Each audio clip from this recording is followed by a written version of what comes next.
Abra comigo a sua Bíblia, Evangelho segundo João, capítulo 4, versículo 4. Louvado seja o nome de Jesus. Quero louvar a Deus pela sua vida, por estar aqui nesta noite, pois conseguiu chegar à casa do Senhor. Louvar a Deus pela vida do pastor presidente, pastor Ednélio, pela confiança em poder estar ministrando a palavra do Senhor domingo, como também hoje à noite nesta casa. Deus abençoe meu pastor, a todo esse ministério, meus irmãos de ministério, Deus abençoe a toda a amada igreja, que Deus continue abençoando a sua vida. Estamos ali, naquele lugar, Deus sabe o porquê, Deus tudo conhece, mas aprove ao Senhor estarmos aqui, nesta casa, nessa noite, para juntamente adorarmos a Deus com os irmãos. Deus nos abençoe, em nome de Jesus. Quem encontrou o Evangelho de João, capítulo 4, versículo 4, diz amém. E era-lhe necessário passar por Samaria. Amém. Somente o versículo de número 4. Graças seja dado ao nome de Jesus. Queridos e amados irmãos, ao receber o convite para estar aqui nessa noite, eu questionei a Deus o que trazer para a igreja. E Deus me levou em um texto, também no Evangelho segundo João, mas em um texto mais adiante, aonde o Senhor dá instruções aos discípulos, pouco antes da sua morte, pouco antes da sua ressurreição, aonde ele instrui os discípulos a respeito de aonde eles estão conectados e com quem eles estão conectados, ao ponto de eles produzirem frutos. Frutos esses que Jesus não disse que seriam grandes, como também não disse que seriam pequenos, mas que eles tão somente produzissem frutos e que aquele fruto tivesse permanência eterna. E esse texto veio balançando em meu coração há alguns dias, mas hoje à tarde estava ali em casa e Deus fez me lembrar do texto de João 4:4, aonde nós temos um encontro de Jesus com uma certa mulher. E quero eu que o Senhor fale ao seu coração aquilo que Ele falou ao meu coração essa tarde, que eu consiga transmitir para a igreja tudo aquilo que o Senhor colocou no meu coração. Os evangelhos, como sabemos, são 4 visões diferentes a respeito do ministério de Jesus aqui nessa terra.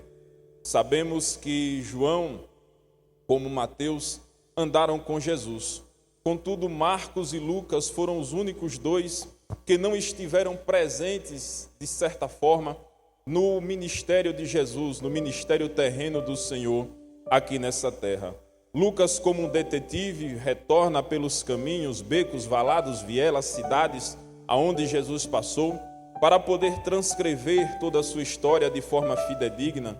João Marcos, há quem diga que transcreve as lembranças ditas pelo apóstolo Pedro quando estava em sua prisão. Mateus, ele consegue trazer consigo também memórias a respeito de quando Jesus esteve ao lado de Jesus e pôde, juntamente com o mestre, fazer a vontade de Deus. João, ele é algo mais íntimo. João, ele traz o evangelho, traz os passos de Jesus de forma mais amorosa, de forma mais espiritual. Pois no capítulo de número 1, João apresenta Jesus como sendo o verbo. João apresenta Jesus como sendo a palavra, o verbo que estava com Deus, o verbo que era Deus, o verbo que, diz João, sem ele, nada do que foi feito se fez. Quando nós lemos a Bíblia Sagrada e nós vemos a palavra de Deus, o poder que esta palavra tem, nós vamos conseguir enxergar e ter uma visão, se assim nós quisermos, de que somente uma palavra desse Deus, ela pode transformar a história de uma pessoa, como também a história de uma humanidade. Livro do Gênesis, no capítulo 1, nós vamos ver que a terra era sem forma e vazia, e que o Espírito pairava sobre a face do abismo. Contudo, com apenas uma palavra de Deus, todo aquele cenário ele foi mudado. Porque disse Deus, haja luz, e houve luz. Porque disse Deus, e haja separação entre águas e a parte seca, e houve separação. E disse Deus, e a parte seca produza frutos, animais, e elas produziram. E a parte de água Deus também mandou produzir, e ela produziu. Entendemos então que apenas uma palavra de Deus pode transformar a história, o cenário de toda a humanidade. No livro dos Reis eu encontro Elias de frente de 800 profetas, homens que se diziam aqueles que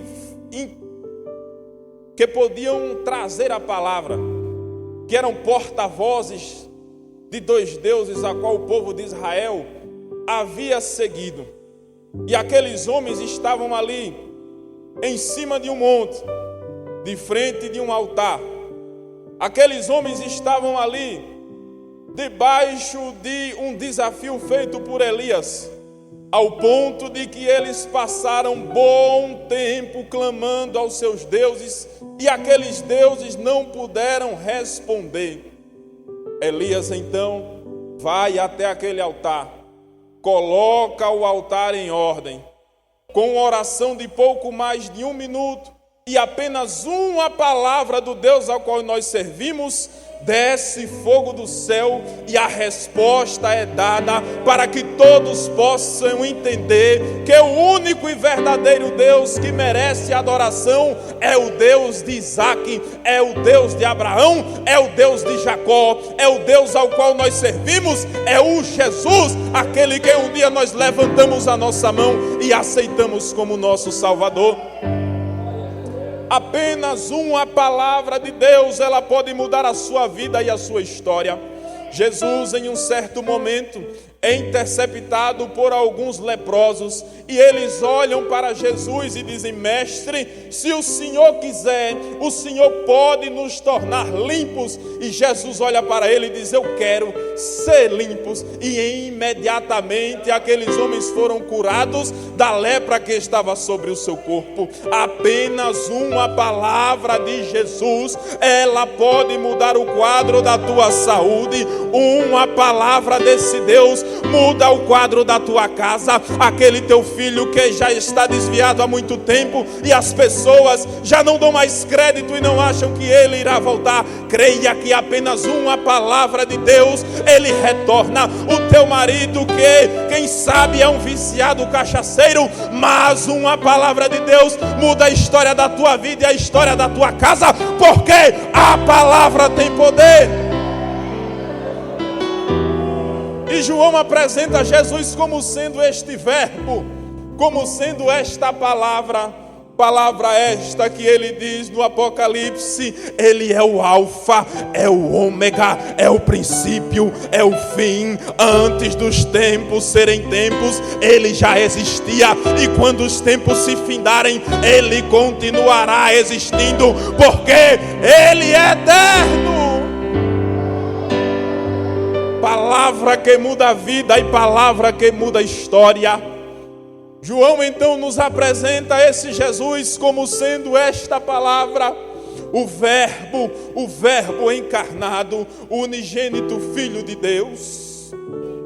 Verbo este nascido de mulher, verbo este que no capítulo de número 2 podemos inferir que não veio de uma família abastada.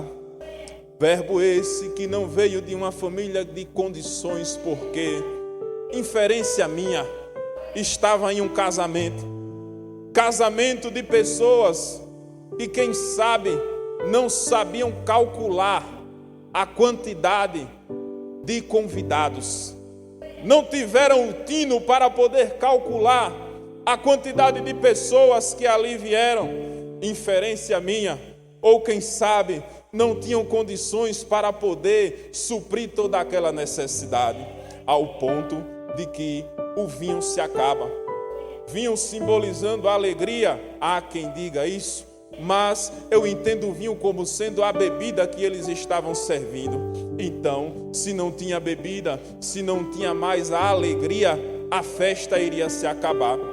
Alguém então chega à mãe desse verbo, à mãe desta palavra, a nossa irmã Maria, e cutuca ela e diz: olha, acabou. Ou quem sabe ela mesmo percebe que já não tinha mais. Ela procura então a este verbo, a esta palavra, confiando que ele iria lhe obedecer de imediato. Passa-lhe então a situação. Jesus responde a ela: que tenho eu contigo, mulher? Ainda não é chegado o meu tempo. Porque muitas vezes a gente quer que o tempo de Jesus seja o nosso. Muitas vezes a gente quer colocar Jesus contra a parede e dizer: faça porque eu te sirvo, faça porque eu sou dizimista, faça porque eu participo do grupo, faça porque eu sou isso, faça porque eu sou aquilo. Mas quando você entender que quando você olhar para Jesus e dizer: Senhor, se o Senhor quiseres, tira o eu, deixa o eu de lado e coloca a vontade de Deus boa, perfeita e agradável na sua vida. Coloque-se no centro da vontade de Deus e observe Jesus trabalhar. O mal do século é o imediatismo, porque carregamos conosco a informação na ponta dos nossos dedos e de forma imediata nós queremos também que Deus trabalhe, e não é assim. A Bíblia nos diz que o próprio Deus falou: os meus caminhos não são os vossos caminhos, os meus pensamentos não são os seus pensamentos. E Ele vai dizer que os pensamentos dele são melhores do que os nossos. Os caminhos de Deus, os desígnios do Senhor para a sua vida, entenda, são melhores e maiores do que aquilo que você planejou. São melhores e maiores do que aquilo que você projetou. Entenda que a vontade de Deus, ela é boa. Entenda que a vontade do Senhor, ela é perfeita. E entenda que a vontade do Senhor, ela é agradável. E quando nós estamos no centro da sua vontade, pode vir chuva, pode vir correntes de água, pode vir vento, pode vir tribulação, mas a gente está como aquela casa enfincada na rocha, que não balança, que não cede, mas permanece de pé. Jesus é interceptado então, e o tempo dele chega. E eu acho lindo essa história, porque Jesus, ele convida aqueles que estavam ajudando, auxiliando naquele casamento, e pede para que aqueles homens vão encher as talhas de água, os lugares colocar com água. Mas eu disse ao primeiro que o que faltou foi vinho. O vinho, se nós formos ver o suco de uva, ou vinho, quem sabe, ele tem cor, ele tem cheiro e tem gosto. E a água em condições potáveis, ela não tem isso. A água, ela não tem cheiro, não tem cor e não tem gosto em condições potáveis. E eu entendo que aquela água era uma água para consumo. E ele coloca, e a proporção que ela é colocada, ela vai se transformando. E se você entender o que Deus faz, você já teria glorificado ao nome do Senhor. Por quê, irmão Gabriel? Porque Jesus dá gosto àquilo que não tinha mais gosto. Jesus dá cheiro àquilo que não tem cheiro. Jesus dá cor àquilo que não tem cor. Aquilo que você olha e diz: Senhor, eu já não suporto mais, coloca na mão de Jesus e fica esperando. Observa e você vai ver Jesus fazer um reboliço. E aquilo que não tem cheiro passa a ter cheiro. Aquilo que não tem gosto passa a ter gosto. Aquilo que não tem cor passa a ter cor. E não é de qualquer jeito, não.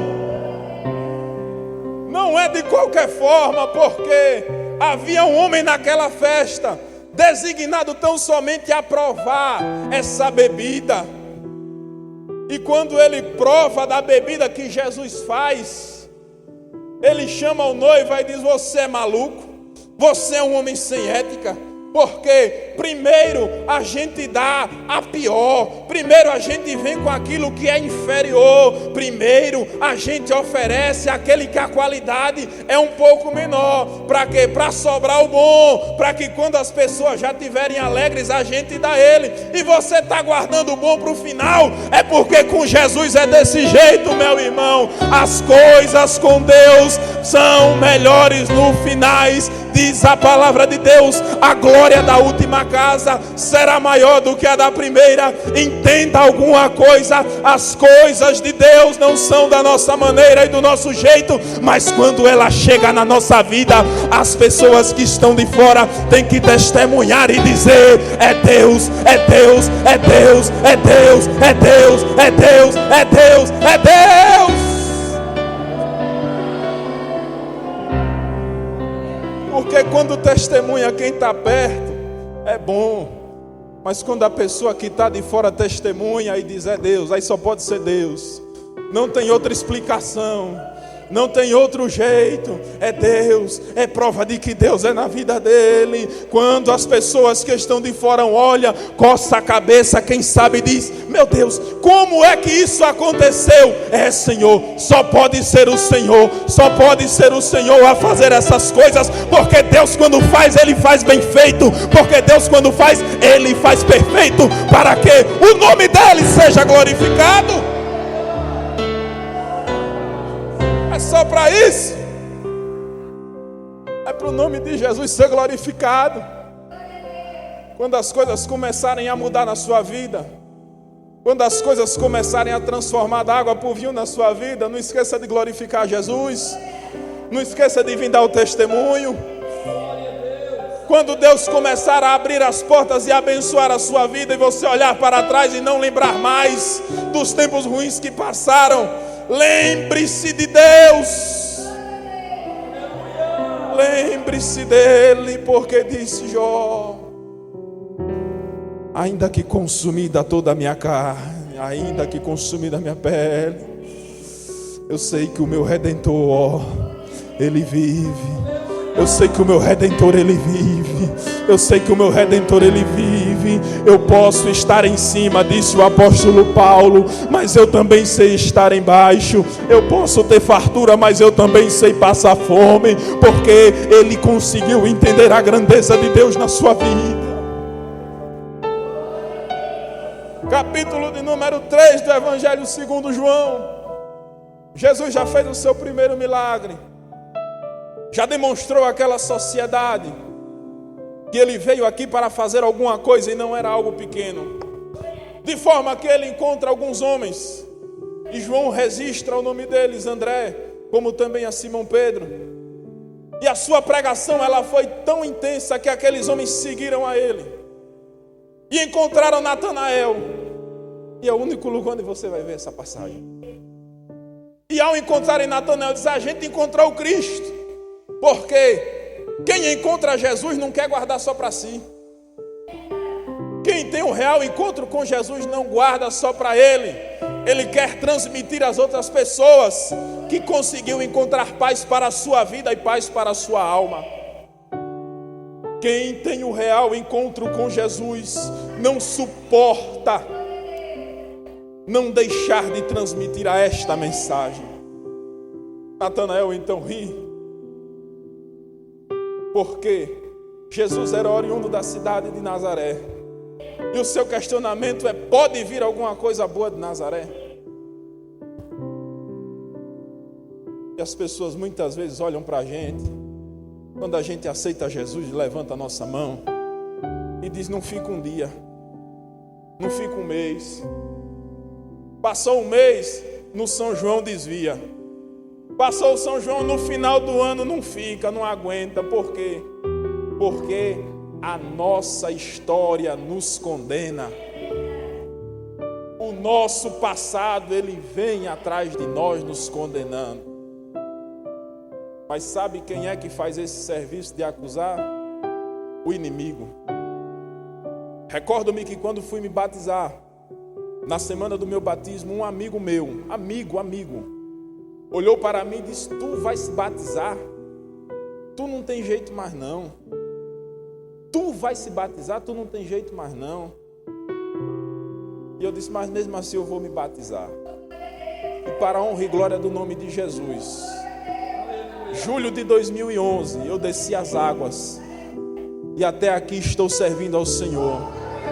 E como disse o profeta Samuel, Ebenezer, até aqui o Senhor tem me ajudado.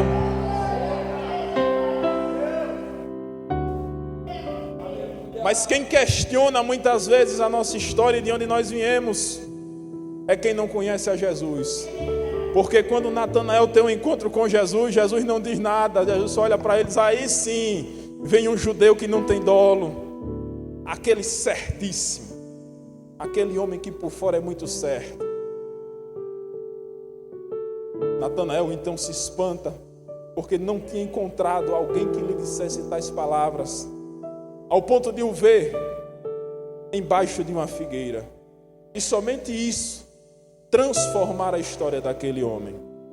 Jesus tem maneiras diferentes para poder se encontrar com as pessoas. E eu não julgo a ninguém a maneira da qual ela encontrou-se com Jesus. Quer saiba foi um folheto que ela recebeu, quer saiba foi um louvor que ela escutou, quer saiba foi um dia foi passando na frente de uma igreja e adentrou as portas do templo, levantou a sua mão e teve um encontro com Cristo. Porque Deus tem as suas maneiras de trabalhar de maneira individual. Ao ponto de chegarmos ao capítulo de número 4. E os versículos iniciam-se no capítulo de número 4 da seguinte maneira: Jesus ele precisaria partir da Galileia para a Judeia, porque os rumores, o burburinho de que os discípulos de Jesus estavam batizando haviam chegado aos principais dos sacerdotes. E eles queriam colocar as mãos em Jesus. Jesus, sabendo que ainda não era chegado o seu tempo, Jesus sai então daquele lugar e vai em direção. Ele teria pelo menos 3 caminhos a serem percorridos. Caminho marítimo, que era o caminho das mercadorias, o caminho comercial. O segundo caminho era o caminho mais longo, diga-se de passagem. O segundo caminho era o caminho das romarias, se assim nós podemos dizer, quando as pessoas saíam para as festas de Páscoa, festa dos tabernáculos, e saíam por aquele caminho. Era o caminho de forma mediana. O caminho mais curto era o caminho que passava por Samaria.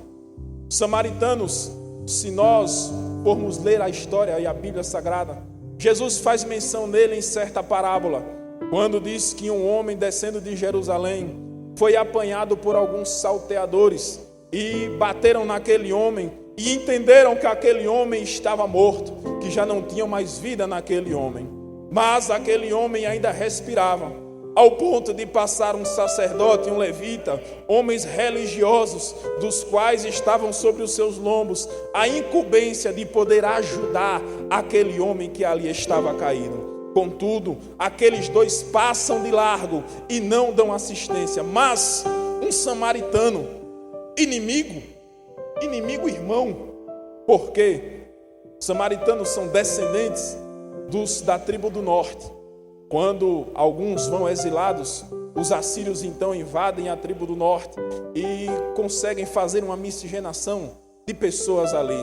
E eles então se tornam os samaritanos, aqueles homens que diziam que era para se adorar no Monte Gerizim, aqueles homens que divergiam em diversos pontos com os judeus do Reino do Sul. E eles eram inimigos, não se falavam. Mas na parábola de Jesus, um samaritano desce da sua cavalgadura, desce do seu animal, coloca o homem ferido sobre o seu animal, unta as suas feridas, leva a uma estalagem, coloca ali na estalagem e diz: olha, aqui está a quantia, se ele gastar mais quando eu vim, eu pago.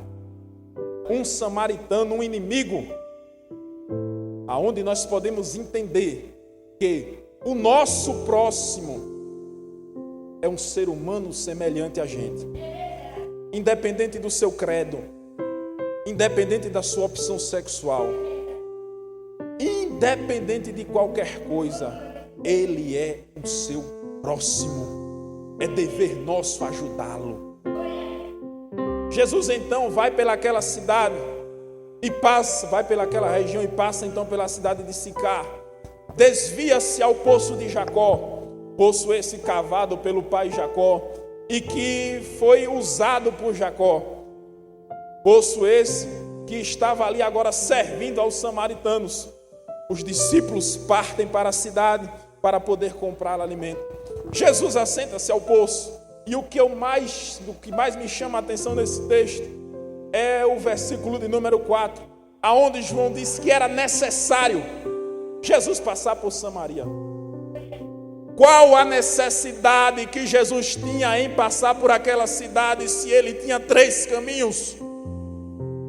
Qual a necessidade que Jesus havia de passar por ali, justamente naquele horário, se ele havia mais 2 caminhos a seguir? Era necessário Jesus passar por Samaria. Jesus então está à beira do tanque, à beira do poço, e uma mulher se aproxima. A mulher que se aproxima, se fosse pelos ditos e pelas regras daquela época, ela não deveria estar ali naquele horário, porque era um horário impróprio, um horário em que o sol era escaldante. Não era um bom horário para poder apanhar água de dentro do poço, mas aquela mulher carregava uma história sobre os seus lombos, de forma que ela não poderia ir no horário comum das outras mulheres. Aquela mulher trazia consigo marcas na sua história que a impediam de poder estar no meio e no convívio social com as outras mulheres. E por que a necessidade de Jesus então de se encontrar com uma pecadora? Qual a necessidade que Jesus tinha de se encontrar com você? Quem é você para Jesus? Nunca se questionou isso? Nunca passou em sua mente o que é que Deus viu em mim para poder me salvar? Porque a Bíblia diz, salvo engano, no livro de Romanos, que a prova que Deus nos ama, é que Ele nos amou primeiro, sendo nós ainda pecadores. Por que a necessidade de Jesus se encontrar com cada um de nós? Nunca se questionou? É porque eu prego bem, mas eu nunca preguei. É porque eu canto bem, mas eu nunca cantei. É porque eu sou uma boa pessoa? Longe disso, eu não sou uma boa pessoa. Por que então Jesus teve a necessidade de passar por Samaria? Porque Jesus então teve a necessidade de se assentar junto daquele poço? Por que então Jesus, aleluias,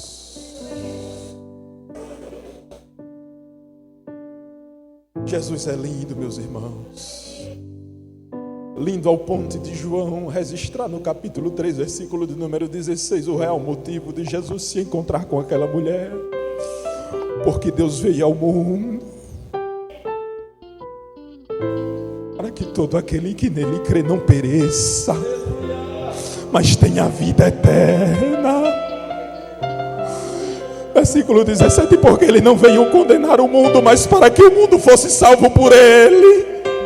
A necessidade de Jesus se encontrar com nós pecadores era porque nós estávamos indo a passos largos para o inferno, mas graças a Deus que houve a necessidade de Jesus se encontrar na nossa vida, e hoje nós somos salvos.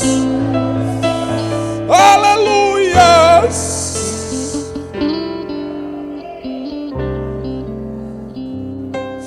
É porque você é bonzinho, não é porque você precisava de salvação.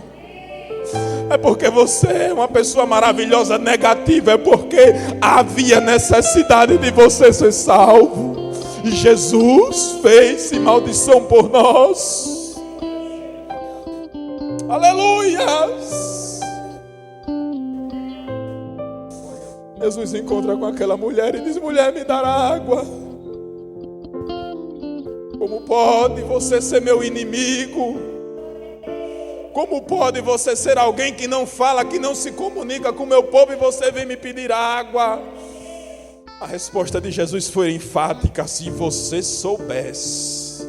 O mal da gente, meus irmãos, é porque a gente não sabe o tamanho do Deus que a gente serve. Sabe qual é o mal da gente? É que a gente não conseguiu entender e mensurar o tamanho do poder do Jesus que a gente serve. Porque se a gente conseguisse mensurar isso, não havia ansiedade, não havia depressão. A doença podia até bater na porta, mas pelo nome de Jesus ela ia passar direto. A enfermidade, a angústia poderia até bater na porta, mas como nos diz a palavra do Senhor, a alegria ia superabundar, porque onde houve tristeza, superabundou a graça de Deus, e essa graça, ela alegra os nossos corações.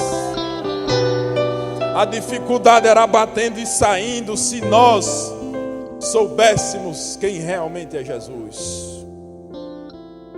Se nós realmente soubéssemos e bebêssemos da água que Ele prometeu àquela mulher, você me pediria e eu lhe daria a água que jorra, uma fonte de água que jorra, uma fonte de água que não seca, é uma fonte de água que ela é infinita, é uma fonte de água que ela não para, é uma fonte de água que ela vai permanecer eternamente.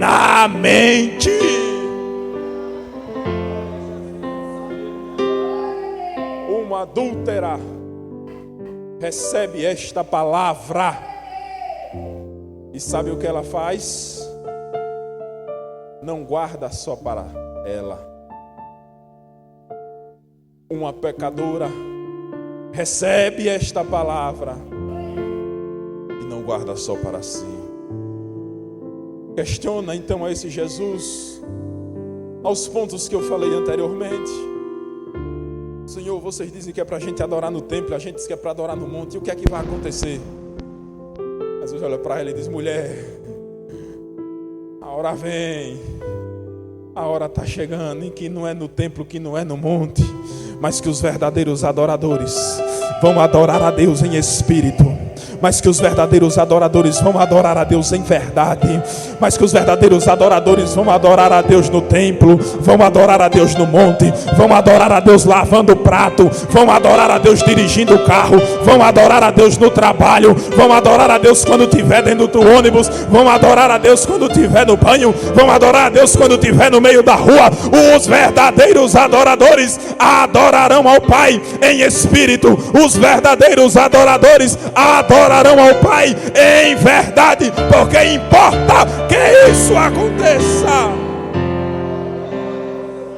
O importante é adorar em espírito e em verdade, sinceridade de coração, porque nos diz a Bíblia, de tudo que nós devemos guardar, primeiro a gente tem que guardar o coração, que é de lá que procede os caminhos, as coisas boas e as coisas ruins. Disse Jesus que o que contamina não é o que entra pela boca, porque ele entra, mas é expelido, mas o que sai da boca, porque o que sai da boca é o que está cheio no coração. Adorar a Deus em espírito e em verdade é o que importa. A mulher recebe esta palavra, volta até a cidade e diz: eu encontrei o Cristo, eu encontrei o Messias prometido, eu encontrei aquele do qual as Escrituras elas estão falando, eu encontrei aquele que deu descanso para a minha alma, eu encontrei aquele que trouxe o descanso para a minha vida, eu encontrei aquele que é a porta em que eu estava batendo e não estava encontrando, eu encontrei aquele que ele mesmo disse que era o caminho, eu encontrei aquele que disse que era a verdade, eu encontrei aquele que disse que era a vida, eu encontrei a Jesus.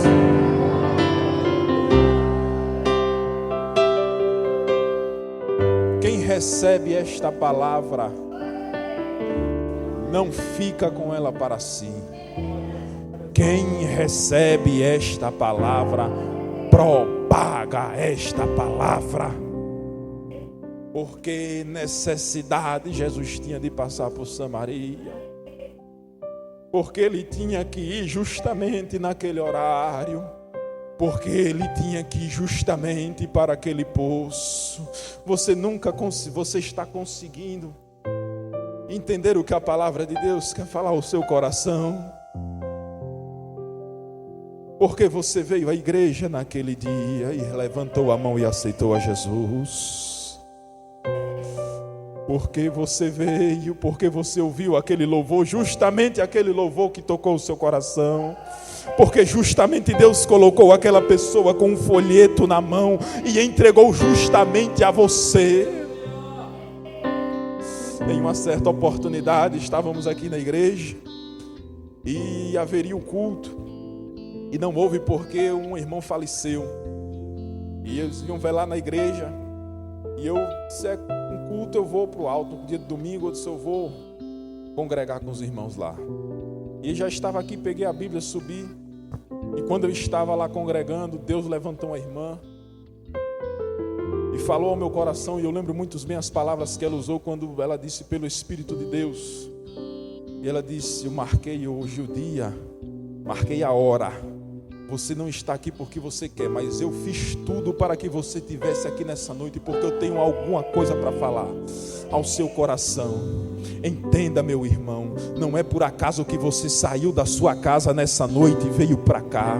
Entenda, minha irmã, não é porque você quis, porque hoje era uma quinta-feira e você viu o anúncio do culto, ou quem sabe até obedeceu ao pedido do pastor para estar aqui nessa noite. Quem sabe você está cansado e quem sabe a sua mente estava pensando, o que é que eu vim fazer aqui nessa noite? Você veio aqui porque o Espírito de Deus quer dizer algo ao seu coração, e o algo que ele quer dizer é: eu te amo, eu te amo, eu te amo. Havia necessidade de passar por aquele lugar para dizer àquela mulher, independente do teu passado, eu te amo, independente de quem você é, eu te amo, independente do que está acontecendo na sua vida, eu amo você e estou aqui para libertar você dos seus pecados, e estou aqui para fazer você uma nova criatura.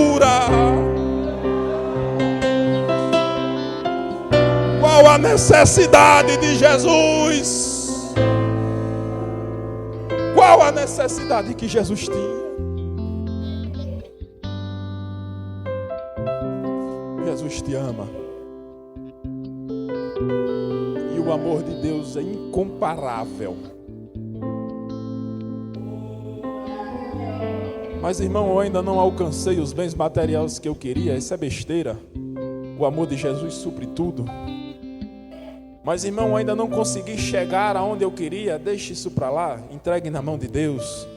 Mas tenha certeza que o amor de Deus por você e pela sua família é algo que o dinheiro não compra. É algo que, disse Jesus, aonde está o nosso coração, aí também está o nosso tesouro. É algo que a traça não vai corroer, o ladrão não vai roubar, a ferrugem não vai consumir. É o amor de Deus. É o amor de Deus em Cristo Jesus pela minha e pela sua vida. Guarde esta palavra no bom depósito do vosso coração. Pastor, Deus abençoe. Retorna o microfone ao pastor nessa noite.